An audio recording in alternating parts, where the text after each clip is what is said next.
भारतवर्ष प्राचीन काल से ही इस वसुंधरा पर शांति एवं आध्यात्म का प्रतीक रहा है। अनादि काल से अब तक अनेकों संत महात्माओं योगियों ने भारतवर्ष की इस गरिमा को बनाए रखा है।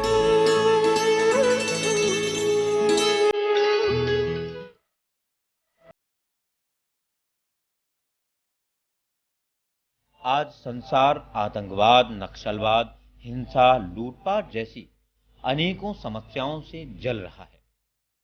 समस्त विश्व का जनमानस अशांत है, व्यथित है। हर तरफ बिखरा पड़ा है तो सिर्फ क्रोध, व्यभिचार और आपसी द्वेष। ऐसे में इन विषम परिस्थितियों से संसार को उभारने का जिम्मा उठाया है भारत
गुरुवर, जो कानपुर की मुहिम आपने शुरू करी है पर्यावरण को लेकर, ये मुहिम आगे भी जारी रहेगी या कानपुर में ही इसको विश्राम करेंगे?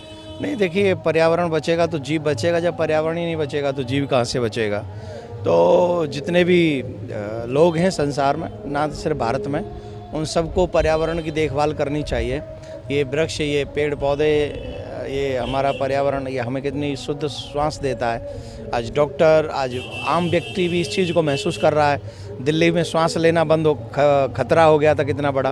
तो इन सब चीज़ों को ध्यान में रखते हुए हम सबको ध्यान रखना चाहिए और पर्यावरण की सुरक्षा हम सबको करनी चाहिए। गुरुवर, क्या लगता है आपको कि इतनी उदासीनता का पब्लिक जो मानव है, उसकी उदासीनता का कारण क्या है? लोग जबकि जानते हैं कि मानव जीवन में कितना आवश्यकता है पेड़ की, उसके बाद उसके रीज़न यही है कि सब लोग सेल्फिश हो गए। रोटी और पेट, दो चीज़ों पे ध्यान है, बाकी का किसी पे ध्यान नहीं है। और सिर्फ पेट से ही काम नहीं चलेगा, रोटी से ही काम नहीं चलेगा, और भी दुनिया में और कितना भी खा लो, बीमार बन के ज़िंदगी जिए तो उससे क्या फ़ायदा, पड़े रहो बिस्तर में, उससे क्या फ़ायदा। एक स्वच्छ वातावरण हो और स्वस्थ जीवन हो, उसकी एक अलग महत्व है। और ये स्वच्छता और पवित्रता और हमारी स्वस्थता, ये हम सबके जीवन के लिए आवश्यकता है। तो इसके लिए पर्यावरण बहुत महत्वपूर्ण है। इसलिए हम सबको पर्यावरण की बहुत सुरक्षा करनी चाहिए, देखभाल करनी चाहिए। ना सिर्फ हमारी, सबको अपने अपने जीवन में कम से कम 5-5, 10-10 पेड़ लगाने चाहिए, वृक्ष लगाने चाहिए। गुरुवर, एक मधुर संदेश तो नहीं बोलेंगे, लेकिन ये कहेंगे कि आपके द्वारा अपने भक्तों को, शिष्यों को कोई ऐसा कठोर संदेश जो आपका आदेश समझ के वो लगातार उसका पालन करें। जितने भी हमारे शिष्य हैं उन सबको एक ही हम बात कहेंगे कि जिनका भी जन्मदिन आए या शादी फंक्शन आए या कुछ भी आए, तो कम से कम पर्यावरण को एक गिफ्ट कीजिए आप कि 5 वृक्ष उसी दिन लगाइए आप। और जो प्रकृति हमें जीवन देती है, उस प्रकृति को आप हरी भरी करिए। और अगर आप सिर्फ पेड़ लगाना ही नहीं है, उनको उनकी देखभाल भी करनी है और उनको संभालना भी है। ये मैं सबसे निवेदन भी कर रहा हूँ और आज्ञा भी दे रहा हूँ। गुरुवर, कोई ऐसा एक गुरु वृक्ष लगाना चाहिए जो गुरुवर के जन्म दिवस में लगाया जाए, तो कैसे? नहीं, मेरे पे भी अगर लगा सके तो अच्छी बात है, लेकिन हाँ, अपने जन्म दिवस पे, अपने बच्चों के जन्म दिवस पे, हर जगह पे वृक्ष दीजिए, क्योंकि वृक्ष आपको जीवन देते हैं, सुंदर फल देते हैं। और फलदार वृक्ष लगाएं, अपने घर के बाहर फलदार लगाएं, जब कोई भी व्यक्ति आए तो उसे फल भी मिले और छाँव भी मिले। धन्यवाद आपसे। धन्यवाद।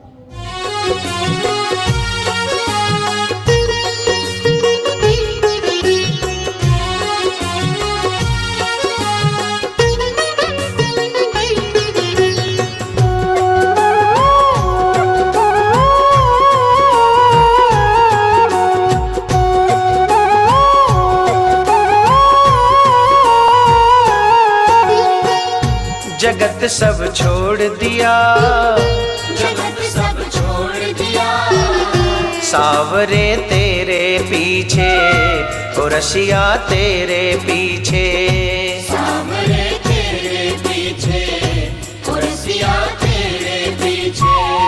जगत सब छोड़ दिया, जगत सब छोड़ दिया, सावरे तेरे पीछे, ओ रसिया तेरे पीछे, सावरे तेरे पीछे, ओ रसिया तेरे पीछे।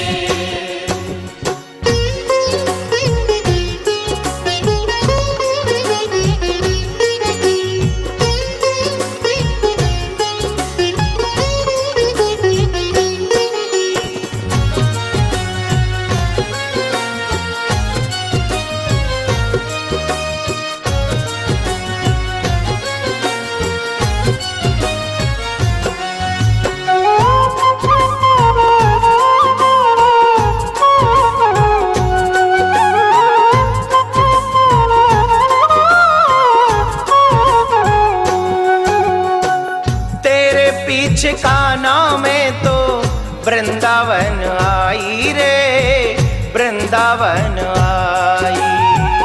तेरे पीछे कान्हा में तो वृंदावन आई रे, वृंदावन आई।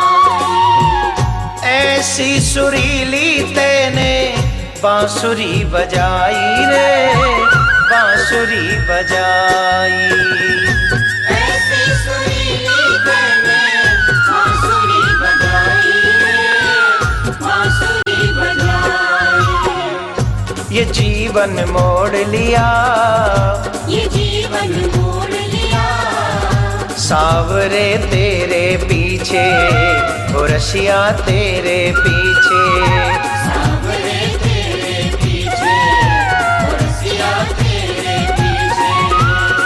जगत सब छोड़ दिया, जगत सब छोड़ दिया, सांवरे तेरे पीछे और रसिया तेरे पीछे।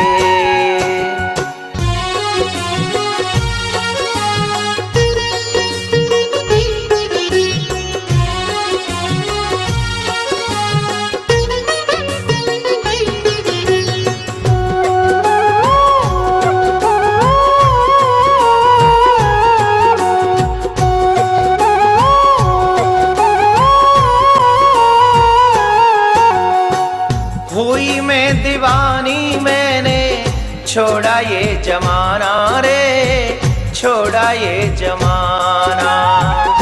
हुई मैं दीवानी मैंने छोड़ा ये जमाना रे, छोड़ा ये जमाना। लागी लगन है अब तो शाम को ही पाना रे, शाम को ही पाना। लागी लगन है अब तो शाम को ही पाना रे, शाम को ही पाना। ये रिश्ता जोड़ लिया, ये रिश्ता जोड़ लिया, सावरे तेरे पीछे और रसिया तेरे पीछे। सांवरे तेरे पीछे और रसिया तेरे पीछे। जगत सब छोड़ दिया, जगत सब छोड़ दिया, सांवरे तेरे पीछे और रसिया तेरे पीछे।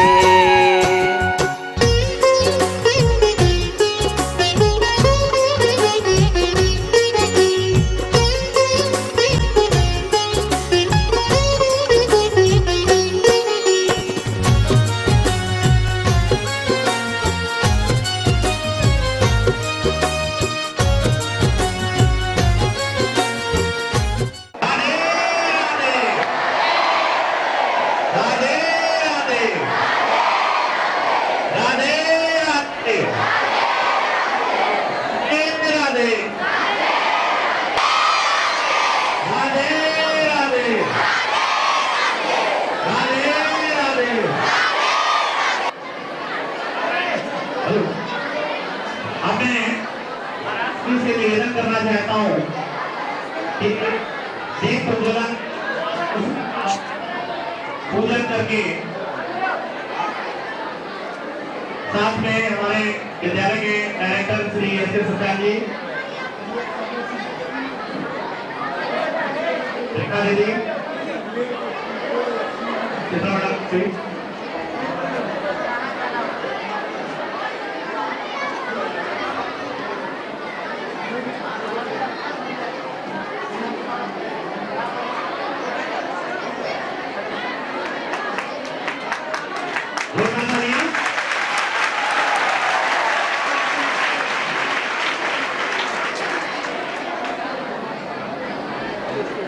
श्रीमती रेखा जी से मिलेगा।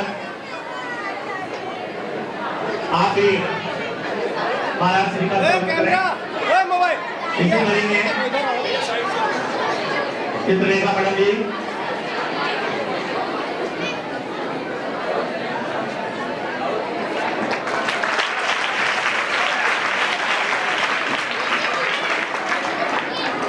स्वर्गीय ओम प्रकाश सचान की स्मृति स्वरूप श्रीमती रेखा सचान जी एवं हमारे विद्यालय के अध्यक्षा श्रीमती रेखा सचान जी, विद्यालय की कोषाध्यक्षा श्रीमती रेणु सचान जी,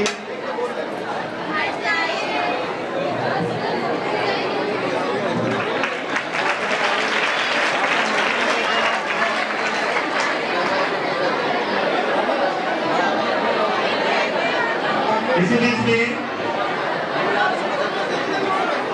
कृपया मंच के सामने जो लोग इधर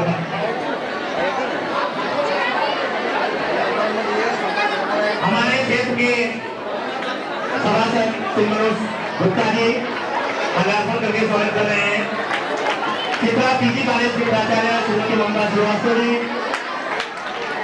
एचएस पब्लिक स्कूल प्रधानाचार्य श्री बी एस गौतम जी, हमारे सभा को देखने वाले श्री हरिचंद भगवतिया जी, सीडीएस प्रधानाचार्य श्रीमती कुलपुरोता श्रीवास्तव जी, संतुलन गौतम जी, राहुल जी, मनोज शुक्ला जी, श्रीमती सरिता गुलाटी जी, महेंद्र सज्जान जी, श्री सुरेश सरपाल जी,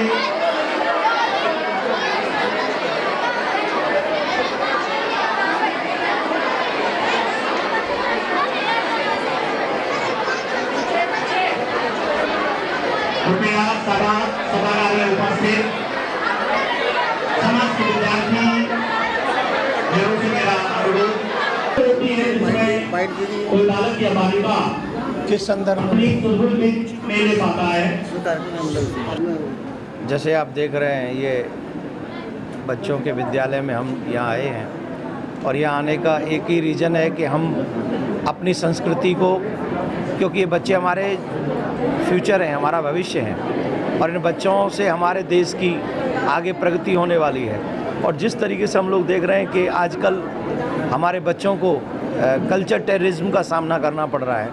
कल्चर टेररिज्म मतलब उनको ये तो बता दिया जाता है कि हम लोग पैसे कैसे कमाएं, लेकिन उन्हें ये नहीं बताया जाता कि हम लोग अपने माँ बाप की इज्जत कैसे करें, हमारे संस्कार क्या हैं, हमारा जो फंडामेंटल राइट है वो क्या है, हम किस देश में पैदा हुए हैं। इन सब चीज़ों को हमारे बच्चों को बताया नहीं जाता ना। उनके माथे पे तिलक, गले में कंठी, हाथ में कलावा कुछ नहीं होता। वो माँ बाप की इज्जत करने वाले नहीं होते, बड़ों का आदर करने वाले नहीं होते। इन सब चीज़ों को देखते हुए जो वफादारी, जो ईमानदारी हमारे बच्चों में होनी चाहिए, उससे उनको दूर रखा जाता है। वो सब चीज़ों के लिए इस विद्यालय में आना हुआ और मैं धन्यवाद दूंगा यहाँ के पूरे मैनेजमेंट को, जिन्होंने यहाँ बुलाकर हमें इन बच्चों को कुछ समझाने का मौका हमको दिया है। तो ये हम लोगों के लिए अच्छी बात है। नोटबंदी बहुत अच्छी बात है। पूरा देश चाहता है कि हमारे देश में से बेईमानी, गद्दारी समाप्त हो। और अगर सब चाहते हैं तो वो लोग कौन है जिनको आग लगी पड़ी है ऐसे काम होने से? आप ही तो बात करते थे, हम ही तो बात करते थे कि यहाँ से ब्लैक मनी ख़त्म होनी चाहिए, यहाँ से बेईमानी ख़त्म होनी चाहिए, रिश्वतखोरी ख़त्म होनी चाहिए, आतंकवाद ख़त्म होना चाहिए, बाहर से जो फेक करेंसी आती है वो ख़त्म होनी चाहिए। जब ये हो गया तो वो लोग कौन हैं जो आज उनको तकलीफ़ हो रही है? अब वो अपने आप से ये पूछें कि वो देश के साथ हैं या विदेशी जो लोग हैं जो हमारे देश को कमज़ोर करना चाहते हैं उनके साथ में। मैं बहुत खुश हूँ और मैं ही नहीं, हमारे देश के हर एक व्यक्ति वो खुश हैं जिन्होंने इस देश के प्रति थोड़ी भी ईमानदारी उनके मन में रखी हुई है। उसके लिए मैं ये कहूँगा कि एक अकस्मात एक ऐसा कांड है जिसमें हम लोगों का कोई भी किसी का कोई बस नहीं चलता है। लेकिन मैं भगवान से प्रार्थना करता हूँ दिवंगत आत्माओं की जो यहाँ से गई हैं इस ट्रेन हादसे में, उनकी आत्मा को शांति दे। और उनके नाम से हम लोग यहाँ वृक्षारोपण कर रहे हैं। भारत की जनता को एक ही बात कहूँगा, इस कार्य में सब साथ खड़े रहें। अपने देश के नागरिक सैनिक बनकर जब मुश्किलों में आते हैं तो सैनिक काम आते हैं हमारे देश में। तो आज प्रत्येक भारतीय को सैनिक बनकर भारत की सरकार के इस निर्णय का साथ देना चाहिए और अपने बच्चों को संस्कारी बनाना चाहिए। यही मैं सबसे कहना चाहूँगा। कृष्णाय वासुदेवाय हरे परमात्मने प्रणतक्लेशनाशाय गोविन्दाय नमो नमः। गुरुर्ब्रह्मा गुरुर्विष्णु गुरुर्देवो महेश्वरः गुरुर्साक्षात् परब्रह्म तस्मै श्री गुरुवे नमः। सरस्वती मया दृष्टा वीणा पुस्तकधारणीं हंसवाहनी समायुक्तां विद्यादान करोम्यहं। सर्वे भवन्तु सुखिनः, सर्वे सन्तु निरामया, सर्वे भद्राणि पश्यन्तु, मा कश्चित् दुःखभाग् भवेत्। उपस्थित सभी दिव्य आत्माएं, जिन दिव्य आत्माओं में परमपिता परमात्मा नित्य निरंतर वास करता है, उन नित्य पवित्र शुद्ध आत्माओं को मैं नमन करता हूँ। और चित्रा डिग्री कॉलेज के जो भी मैनेजमेंट के अंदर हैं उन सबको भी मेरा प्यार भरा राधे राधे। और हमारे सुरेश कुमार सचान जी, उनका परिवार, उनकी देवी जी, अब और हमारे पड़ोसी, अब तो हमारे पीछे ही जाके बस गए हैं वो, तो वो हमारे पड़ोसी भी हैं। तो आप सबका धन्यवाद है, साधुवाद है। जिन लोगों ने भी इस मैनेजमेंट को संभाल रखा है, हमारे टीचर महोदय, प्रिंसिपल महोदय, क्योंकि आप लोगों को हमारे शास्त्रों में गुरु की संज्ञा दी गई है। 3 टाइप्स ऑफ गुरु। फर्स्ट, माता जी, जो अपने बच्चे को बताती हैं इस संसार में तुम्हारे पिता कौन हैं, तुम्हारे रिश्तेदार कौन हैं, तुम्हारे जीवन जीने की शैली क्या होनी चाहिए। सेकंड, ये टीचर्स जो हमें बताते हैं ये नॉलेज क्या है, ये ज्ञान क्या है, ये संसार क्या है। और थर्ड प्लेस पे आते हैं हम जैसे लोग, जब मम्मी, गुरु, ये टीचर जब सारी दुनिया समझा देते हैं तब हमारी जगह आ जाती है। उसके बाद ये संसार क्या है, ब्रह्मांड क्या है, संसार में आने का उद्देश्य क्या है। और ये तीनों ही हम सब के लिए सम्माननीय हैं। जितने भी बच्चे यहाँ पर बैठे हैं, ध्यान देंगे आप लोग सभी, आप हर दिन कई कई घंटों की क्लास लेते हो, उनमें आपको हर दिन एक स्टेप आगे बढ़ने को मिलता है। लेकिन आज ये जितनी देर की भी क्लास होगी, अगर आपने इस क्लास को थोड़ा भी जीवन में उतारा या इसको समझा, तो मैं यकीन के साथ कहता हूँ थोड़ा नहीं, बहुत कुछ आपको आगे बढ़ने को मिलेगा। ना सिर्फ संसार में, अपितु संसार से परे भी जो चीज़ें हैं, जो आपका उद्देश्य है, जिसके लिए हम सबको मानव जीवन मिला है, ये भी सारी चीज़ें आपको समझने का अवसर आज प्राप्त होगा। तो आप सभी बच्चों से मैं निवेदन, वैसे बोले पहली बार ऐसा हो रहा है कि छोटे छोटे बच्चों को हमें संबोधन करने का मौका मिल रहा है, क्योंकि काफ़ी बार गए हम कॉलेजों में, तो वहाँ वो अपर क्लास के बच्चों को हमारे सामने बैठाल देते हैं, तो फिर उसी लेवल से हमें बात करना पड़ता है। पर आज आपको देख के बहुत खुशी हो रही है, क्योंकि जिस उम्र के बच्चे भी यहाँ बैठे हुए, बड़े भी बैठे हैं, लेकिन जो बैठे हैं ये वो बच्चे हैं कि इस उम्र में अगर आपने कुछ अच्छा सीख लिया तो आप जिंदगी भर सम्माननीय बने रहोगे, और आपके आने वाले लोग भी या आपके पड़ोसी भी आपके माता पिता के भाग्य को सराहेंगे और कहेंगे बच्चा हो तो ऐसा होना चाहिए, उसके जैसा बच्चा हमारे घर में हो। और यही मानवता की सफलता भी है। आज भी श्रवण कुमार को याद किया जाता है, आज भी भगवान श्री राम को याद किया जाता है, आज भी सावित्री को सम्मान दिया जाता है। इसकी पीछे वजह क्या है? इसके पीछे वजह है उनका सत्कर्म, अच्छा व्यवहार। और उनके अच्छे व्यवहार की वजह से उनको आज भी याद किया जाता है, जबकि युग बदल गए, युग निकल गए। और हमारे पड़ोस में कुछ लोग चले गए जिनको महीने 2 महीने हुए और आज उन्हें कोई याद नहीं करना चाहता। उसके पीछे वजह क्या है? उसके पीछे वजह है अच्छाई और बुराई। यहाँ भी कई बच्चे ऐसे बैठे होंगे जो शैतान होंगे, गजब के। जब भी क्लास में आते होंगे शैतानी के साथ आते होंगे, और उनकी शिकायतें टीचरों को बहुत मिलती होंगी। इवन पेरेंट्स मीटिंग जब होती होगी तो पेरेंट्स से भी इनके टीचर शिकायत करते होंगे कि आपका बच्चा बड़ा शैतान है। मैं आपको बता दूं, ये सिर्फ विद्या अध्ययन करने का एक स्थान ही नहीं है। जब भी हम किसी विद्यालय में जाते हैं तो हमारे यहाँ पर उसे मंदिर कहा जाता है। क्या कहा जाता है? ऐसे भी मत बोलो, ये स्कूल की क्लास नहीं चल रही है। ऐसे टीचरों को बोला करो जरूर, हमें बोला करो मंदिर। क्या है? ये देखो कितना स्वीट है।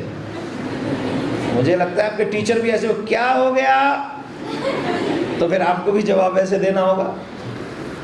तो ये क्या है? विद्या का अब विद्या का मंदिर कैसा होता है, मंदिर में कैसे जाना चाहिए, मंदिर का व्यवहार कैसा होता है, हम वहाँ जाके क्या करें, वहाँ से क्या एक्सेप्ट करें, वहाँ पर क्या छोड़ें, ये सब चीज़ें हमें आनी चाहिए। आजकल मम्मी पापा भी हमें भेज देते हैं, जाओ पढ़ लिख के कुछ बन जाओ। टीचर भी अपनी अपनी एक एक घंटे की क्लास पढ़ाकर हमें चले जाते हैं, और उसके ओवर एक्स्ट्रा वो हमें मानवता के विषय में बहुत कम प्लेसेस ऐसे हैं जहाँ पर हमें समझाए। मैं यहाँ कर बड़ा खुश हुआ, सरस्वती माँ के आगे दीप जलाने का सौभाग्य मिला, गणेश जी के आगे। वरना इंग्लिश मीडियम स्कूलों में चले जाओ, आपको गणेश जी का नामो निशान नहीं मिलेगा, सरस्वती जी देखने को नहीं मिलेंगी। ये दोनों ही देवता विद्या के प्रधान देवता हैं, सरस्वती जी और गणेश जी। अगर आप इनको नमन नहीं करोगे, हो सकता है आपके पास डिग्री आ जाए लेकिन आपको सद्बुद्धि नहीं आएगी। डिग्री होना और सद्बुद्धि होना दो अंतर की बातें हैं। डिग्री तो ये तो हमारी यूपी है, समझ रहे ना, समझ गए मेरा इशारा है। डिग्री तो चाहिए है, मैं उसकी बात नहीं कर रहा। अब कितने भी डिग्री तो कैसे भी ले लो, लेकिन पढ़ाई, संस्कार ये अगर मिले, जैसे यहाँ सरस्वती जी का पूजन होता है, गणेश जी का पूजन होता है, वो संस्कार युक्त है। आपको जीवन जीने की कला सिखाई जाती है। आजकल के बच्चों पे बहुत सुविधाएं, आपके पास कंप्यूटर है, मोबाइल है, सब कुछ है, लेकिन इसका अगर दुरुपयोग करोगे तो ये फंसोगे भी। छोटे छोटे बच्चों के साथ ये मोबाइल बहुत बड़ा गेम खेलता है। आपकी पढ़ाई में से आपकी बुद्धि कम काम करती है। जब आपके हाथों में मोबाइल आ जाता है तो फिर आपका मन पढ़ाई में नहीं लगता है, फिर गेम खेलने में लगता है कि नहीं। अगर मेरे हाथ में मोबाइल हो, कई बच्चे तो पापा का मोबाइल छीन लेते हैं, मम्मी का मोबाइल छीन लेते हैं, क्या मैं गेम खेलने दो? नहीं, बिल्कुल नहीं। जब तक आपकी आयु है पढ़ने की, कम से कम 12th पास जब तक न कर लो, तब तक आपको किसी भी विषय में एक्स्ट्रा अपना ध्यान नहीं देना चाहिए, क्योंकि ये वो उम्र है जिस उम्र में आप बहुत महान बन सकते हो अपने विवेक का इस्तेमाल करके, अच्छी एजुकेशन प्राप्त करके।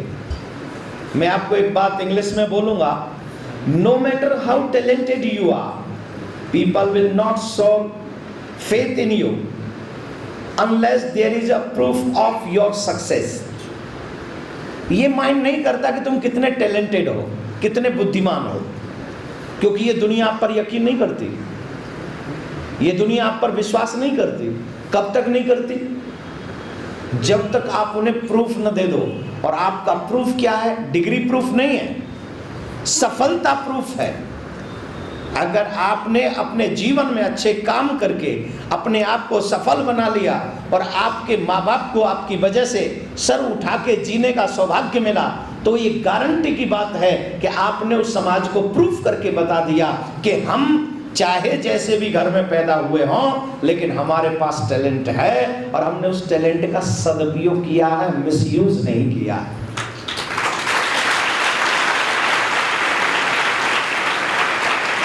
आपकी सफलता ही आपके माँ बाप के प्रति आपका सम्मान है। देखो कितना गंदा टाइम शुरू हुआ। आजकल माँ बाप भी बड़े शौक से कहते हैं कि मेरी बेटी डांसर बनना चाहती है। बच्चों की बात नहीं कर रहा हूं, मेरी बेटी डांसर बनना चाहती, मेरा बेटा डायरेक्टर या एक्टर बनना चाहता है। क्या आपने कभी किसी घर में ये बात कहते हुए माँ बाप को सुना है आजकल कि मेरा बच्चा ध्रुव बनना चाहता है, प्रहलाद बनना चाहता है, श्रवण कुमार बनना चाहता है, या आपने सुना है कि मेरा बेटा राम बनना चाहता है? सुना है आपने? नहीं। इतना परिवर्तन हुआ समय का। फिर वही माँ बाप जब बूढ़े हो जाते हैं तो कहते हैं मेरा बच्चा मेरी बात नहीं सुनता। क्या कहते हैं? मेरा बच्चा मेरी कहां से सुनेगा? तुम ही तो उसे एक्टर बना रहे थे। एक्टर किसी की बात सुनते हैं? वो तो सिर्फ पैसे की बात सुनते हैं। जहां पैसा मिलेगा वहां पर वो नाचेंगे, जहां पैसा मिलेगा वहां पर वो एक्टिंग करेंगे। पैसे के बिना तो वो अपने रिश्तेदारों के घर भी नहीं जाते। तुम्हारे बच्चों को अच्छा तुमको एक्टर बनना है कि इस देश का सबसे अच्छा नागरिक बनना है? और ये बात अगर अपने माँ बाप को जाके बोल दो तो कहते उनको गुस्सा आ जाए, क्योंकि वो चाहते हैं आप पैसे कमाने की मशीन बनो, आप पैसा कमाओ और पैसा कमा के उनको दो या अपने पास रखो। मैं हमेशा जहां भी स्कूल और कॉलेजों में जाता हूं आपको एक बात बताता हूं, जितना पढ़ना है पढ़ो, जितनी भी डिग्रियां पानी है पाओ। I am not against modern education, but you must remember one thing my dear, without religious education, without religious education you can't live happily. You can't live happily.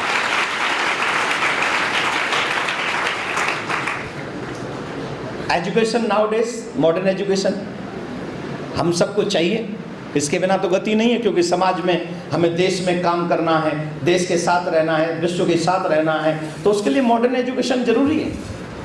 लेकिन रिलीजियस एजुकेशन, आपको अपने ग्रंथों के बारे में कुछ पता है? पता है? रामायण के विषय में कुछ पता है? रामायण के विषय में नहीं पता? पता है? पक्का? मुझे बताओगे एक बात छोटी सी, राम जी के सबसे प्यारे मित्र का नाम बताओ क्या है?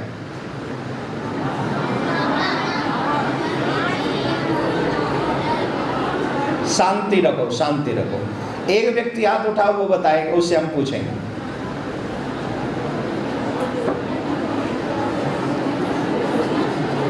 खड़े हो जाओ, तुम खड़े हो।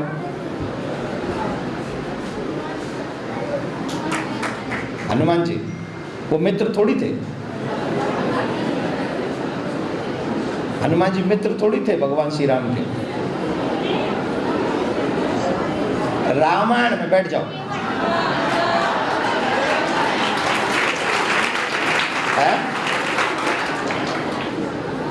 रामायण में अगर मित्रता की बात की जाए तो भगवान श्री राम ने मित्रता की सुग्रीव से, और वहां पर भगवान ने मित्रता का पूरा उपदेश दिया। सुनिए जरा ध्यान से, आपके स्कूलों में भी, आपके कॉलेजों में भी आपको मित्र मिलते हैं। यही चैप्टर मैंने क्यों उठाया, क्योंकि आजकल विद्यालय में हम पढ़ने कम जाते हैं, फ्रेंड बनाने ज्यादा जाते हैं। हंसिएगा मत, हंसिएगा मत, क्योंकि बहुत भारी पड़ने वाली है आप पे आज हंसी, बहुत भारी पड़ने वाली है। हमको और आपको अपने शास्त्रों का ज्ञान नहीं है, इसलिए हमने विद्यालयों को भी न जाने क्या क्या बना दिया है। आज इस भारत में, जिस भारत में बेटियों का अपार मान सम्मान हुआ करता था, उन बेटियों को कई बार खून के आंसू रोने पड़ते हैं। उसके पीछे वजह है हमारे धर्म को न जानने वाले, जिनके माँ बापों ने जिन बच्चों को अच्छी सभ्यता नहीं दी, संस्कार नहीं दिए, ऐसे गंदे बच्चे वो रोड से निकलते हैं और गंदे गंदे कमेंट्स उन बच्चियों पे करते हैं। तो कई बच्चियां तो कहती हैं हम पढ़ने ही नहीं जाएंगे। क्यों? ऐसे गंदे लोग हमें मार्ग में मिलते हैं। उनकी जिम्मेदारी कौन लेगा? ये तो यहाँ पे बहुत छोटी उम्र के बच्चे बैठे हैं, लेकिन कुछ बड़ी उम्र के भी बच्चे बैठे हैं। कॉलेज के बाद वही अपनी गर्लफ्रेंड के साथ में मूवी देखने जाते हैं। हंसिएगा मत, मैंने फिर कहा ये बहुत भारी पड़ने वाली है। बहुत आसान है दूसरे की बहन के साथ मूवी देखने चले जाना, लेकिन हम भूल जाते हैं कि कहीं ऐसा तो नहीं कि हमारे पीछे वाली सीट पे हमारी बहन किसी के साथ बैठी हो। हंसो, अब हंसो, नहीं आएगी ना हंसी? क्यों? तुम्हारी बहन का नाम आया तो हंसी खत्म, और जब दूसरे की बहन को लेकर तुम बैठे थे तब कहाँ गई तुम्हारी हंसी?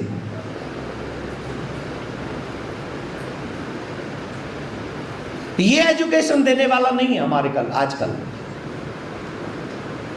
टाइम पास करने से विद्यालय सफल नहीं हो जाएंगे, डिग्री देने से विद्यालय सफल नहीं हो जाएंगे। अगर ये बच्चे हमारे संस्कार हैं, फ्यूचर है, तो इनको ये बात समझानी होगी, इन्हें रामायण पढ़ानी होगी, इन्हें राम बनाना होगा, बहनों को सीता बनाना होगा।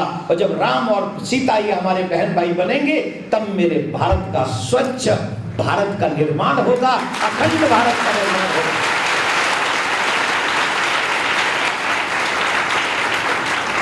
मैं कोई नेता नहीं हूं, मैं कोई नेता नहीं हूं जो मैं भाषण करने आया।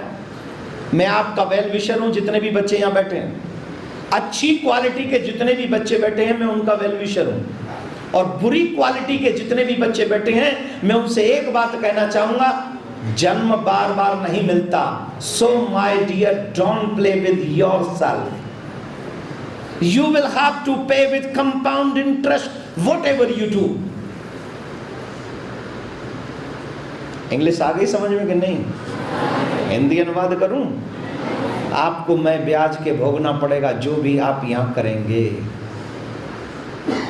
जो भी आप करेंगे, अच्छा करो या बुरा, ये तुम्हारे ऊपर डिपेंड है। जितने भी बच्चे यहां पर बैठे हैं, आपसे एक ही बात कहूंगा, कोई भी अपने जीवन में ऐसा काम मत करना जिसकी वजह से तुम्हारे माँ बाप को सर झुकाना पड़े। बच्चे वही महान होते हैं जिनकी वजह से जिनके माँ बाप का सम्मान ऊंचा होता है। और जो सम्मान अपने माँ बाप का बढ़ा दे, सही माने में उसकी मानव जीवन सफल हो जाती है। बच्चों को अधिकार है कि वो अपने माँ बाप का सम्मान बढ़ाएं। और ये कब होगा?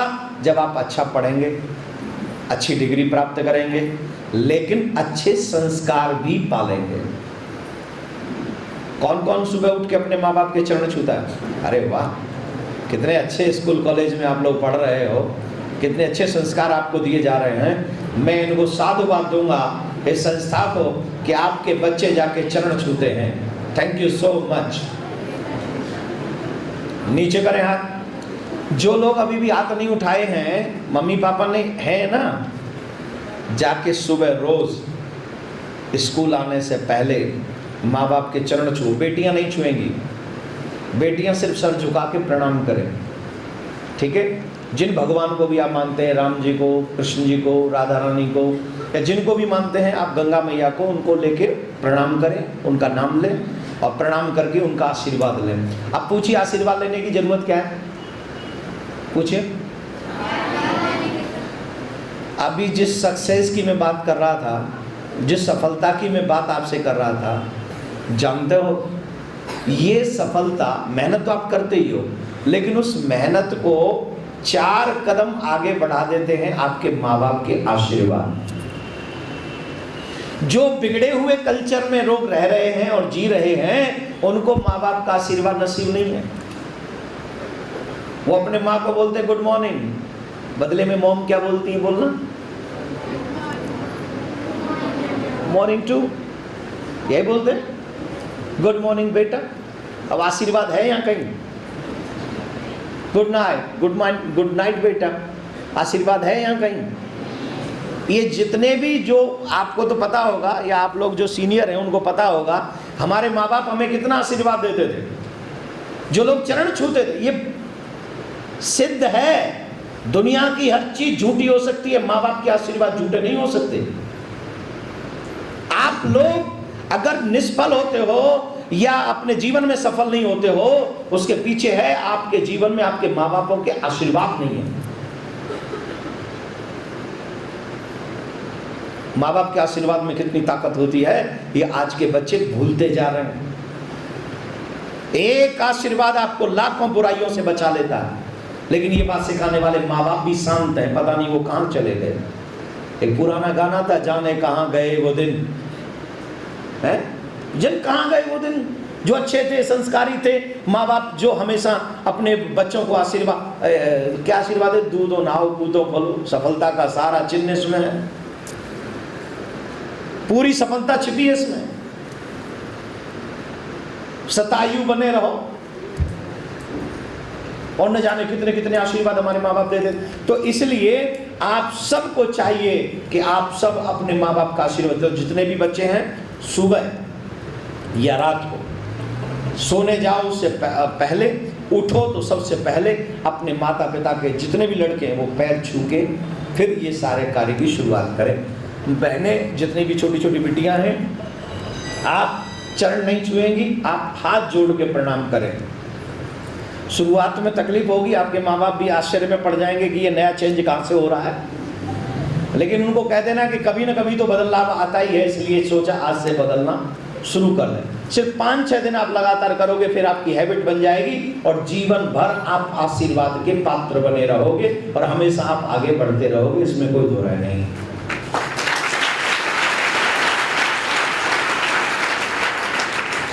माथे पे तिलक क्यों नहीं लगाते हो?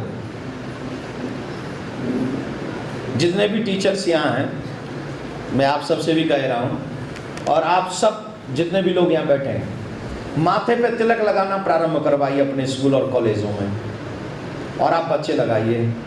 जैनमुन तरीका बता रहा हूँ, वैज्ञानिक इसे सिद्ध कर चुके हैं।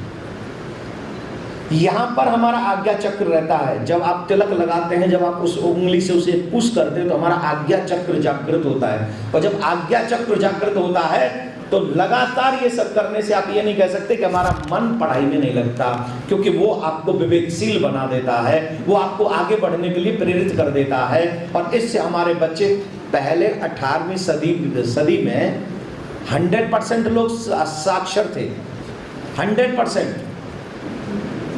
आज क्यों नहीं है? क्योंकि हमारे संस्कार धीरे धीरे, हम लोग माथे से तिलक हटा दिया, हाथ में कलावा, ये रक्षा सूत्र कहते हैं इसको, हाथ में कलावा बांधने से। जिनके हाथ में कलावा होता है वो एक्सीडेंट होने, ऐसा नहीं कि 100%, पर 99% उस बच्चे को कुछ नहीं होता या उस व्यक्ति को कुछ नहीं होता जिनके हाथ में कलावा हमेशा बंधा रहता है।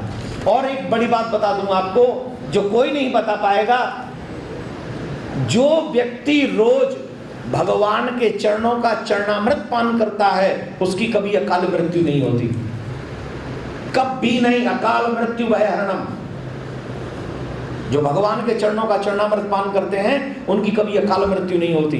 लेकिन शर्त यह है कि वो मीट ना खाएं और ड्रिंक ना करें, मदिरा ना पिए। और अभी आप बच्चे हो तो इन सब चीज़ों से तो आप परे हो, तो आप इसकी शुरुआत करें। माथे पे तिलक, माँ बाप को प्रणाम, हाथ में कलावा और भगवान का, अगर ये 2-3, ये बहुत बड़ी चीजें मैंने आपको नहीं बताई हैं, ऐसी कोई चीज नहीं बताई है मैंने जो आप करना सब, छोटे से छोटा बच्चा कर सकता है और बड़े से बड़ा बच्चा कर सकता है, बूढ़ा भी कर सकता है। कुछ बड़ी बातें बताई मैंने आपको जो आप ना कर सको, छोटी छोटी चीजें कौन कौन करेगा? क्या बात है सर, हमारा आना सफल हो गया आज तो यहाँ पे, इतने बच्चे हमारी बात मान लेंगे। Thank you so much. एक बार जोर से बोलेंगे राधे राधे, और जोर से बोलेंगे एक बार। आओ मैं आपको एक अच्छी बात बताता हूँ, एक कहानी सुनाता हूँ, वो भी बच्चे की। बच्चों में, कहानी में बच्चों का मन ज्यादा लगता है। सुनिए जरा ध्यान से, मैं आपको एक कहानी सुनाता हूँ। एक छोटा सा बच्चा था जो खेत पे काम कर रहा था। वहां से 2 व्यक्ति बाइक पे निकले, 2 व्यक्ति बाइक पे निकले और उनका एक बैग उस बच्चे के आसपास गिर गए। उनको पता नहीं चला, वो आगे निकल गए।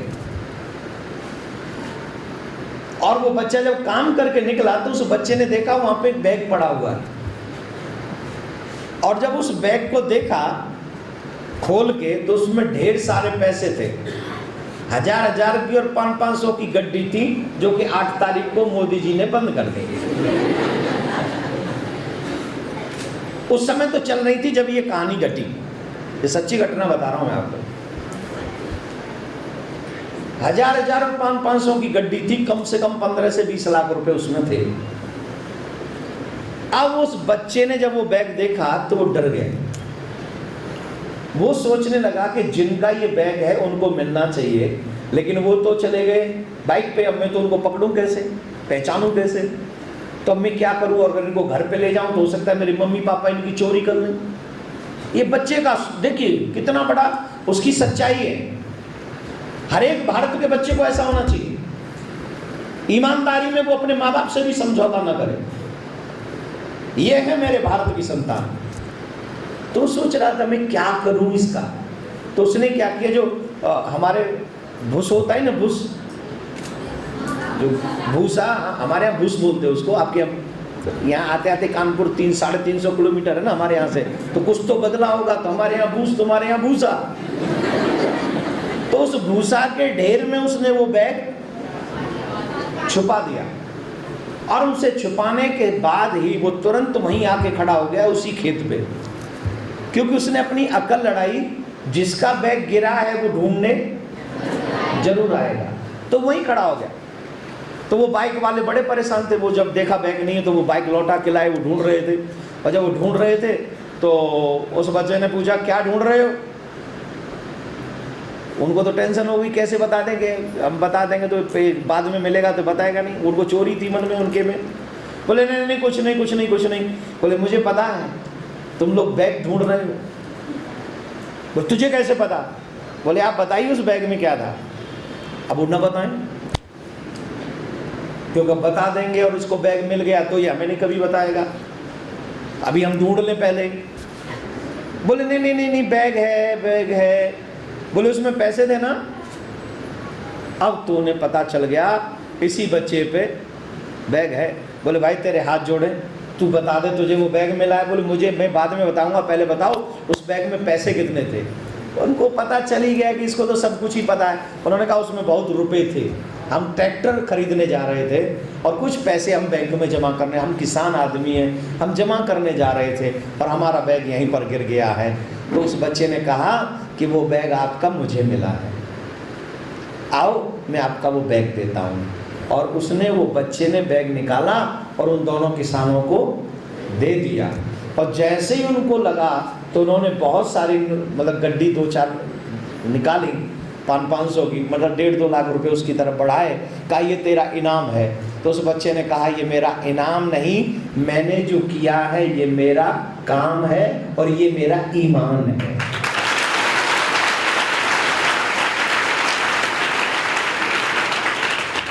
मुझे आपका इनाम नहीं चाहिए, मैं अपना ईमान बचाने में सक्षम रहा, ये मेरे लिए गर्व की बात है। आज जहां पर 10-10 रुपए के पीछे लोग बेईमानी करते हैं, वहां पर उसी भारत में एक ऐसे ईमानदार भी लोग मौजूद हैं। आज ये सच्ची घटना मैंने आपको बताई है, फेक घटना नहीं है। इसलिए आप सब बच्चों के आगे बहुत कुछ पड़ा हुआ है, आपके आगे जीवन बचा हुआ है।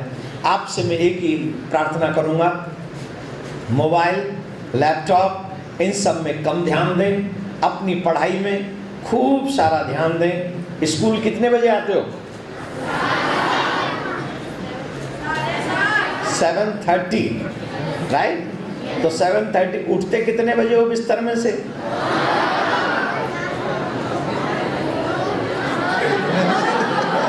कितने बजे? 4 o'clock। इतने साधु तो तुम नहीं हो बेटा जो 4 o'clock उठोगे। पर फिर भी लिसन, शांत। स्कूल आने से पहले अपने भगवान के सामने बैठकर कम से कम 5 मिनट वहीं तिलक लगाओ और वहीं 5 मिनट बैठकर भगवान से मंत्र जपा करो, ओम नमो भगवते। सबको याद है? कम से कम 5 मिनट। और जो 8वीं क्लास से ऊपर है वो कम से कम 10 मिनट। ये मंत्र आप जरूर करें। और मैं गारंटी से कहता हूं, अगर आपने ये मेरी चीजें फॉलो की जो मैंने आपको छोटी छोटी बताई हैं, मैं दावे से कहता हूं जब मैं, आप पढ़ लिख के बहुत बड़े बनोगे तो कभी कभी जब तब तक मैं बूढ़ा हो जाऊंगा, तब आप मिलोगे तो आप कहोगे कि आपने हमें ये बात बताई थी, उससे हमें बहुत बल मिला और हम उसी के बल पे आज सक्सेस हो गए। हम ये IAS बन गए, आप IPS बन गए, हम बिजनेसमैन बन गए, हम लीडर बन गए।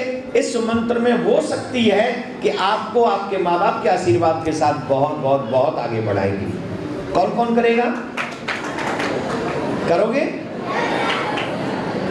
जोर से बोलना पड़ेगा,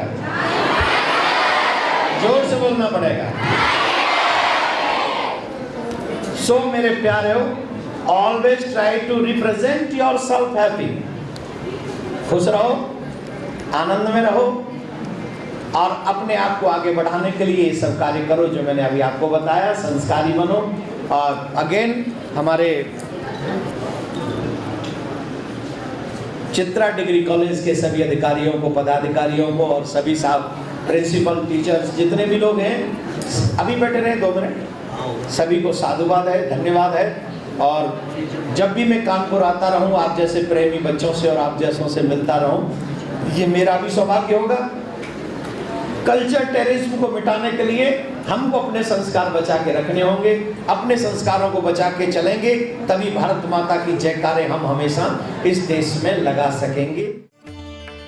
पूज्य महाराज श्री का स्वप्न विश्व में शांति और घर घर में भगवान के नाम का वास, इस संकल्प को एक महाअभियान बनाने का बीड़ा उठाया है श्रद्धेय शांति दूत श्री देवकी नंदन ठाकुर जी ने। भौतिकता के दौर में भटक रही युवा पीढ़ी को भी अपने महाअभियान से जोड़कर उनको भी भगवत भक्ति के रस से सराबोर करने का दृढ़ निश्चय किया है महाराज श्री ने। साथ ही विश्व शांति सेवा चैरिटेबल ट्रस्ट महाराज श्री की अध्यक्षता में अंतर्राष्ट्रीय स्तर पर भगवत भक्ति के प्रचार के साथ मानवता की सेवा के लिए भी प्रतिबद्ध है। जरूरतमंदों की सहायता और विषम परिस्थिति में महाराज श्री ने सदैव सबके लिए अपना हाथ बढ़ाया है। आप भी श्रद्धेय शांति दूत श्री देवकी नंदन ठाकुर जी के महाअभियान में अपना पुनीत सहयोग प्रदान कर सकते हैं। फाउंडर मेंबर 5,51,000 रुपए, समिति मेंबर 2,51,000 रुपए, कार्यकारिणी मेंबर 1,21,000 रुपए, सहकार्यकारिणी मेंबर 51,000 रुपए, आजीवन सदस्य 1,100 रुपए। आप अपना सहयोग विश्व शांति सेवा चैरिटेबल ट्रस्ट के भारतीय स्टेट बैंक मथुरा शाखा के खाता संख्या 3088094445 में जमा करा सकते हैं।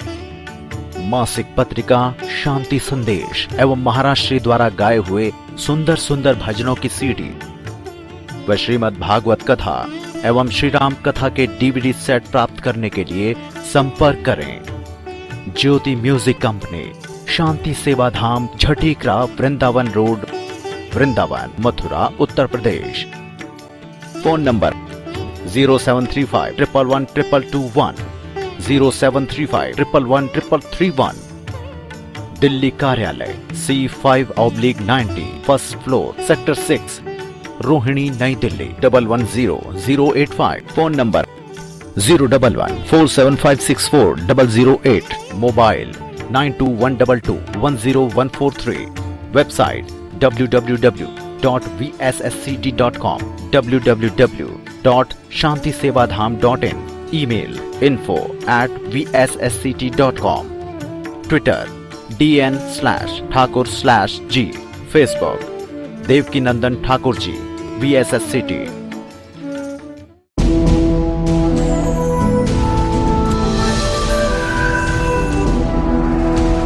ज्योति म्यूजिक कंपनी,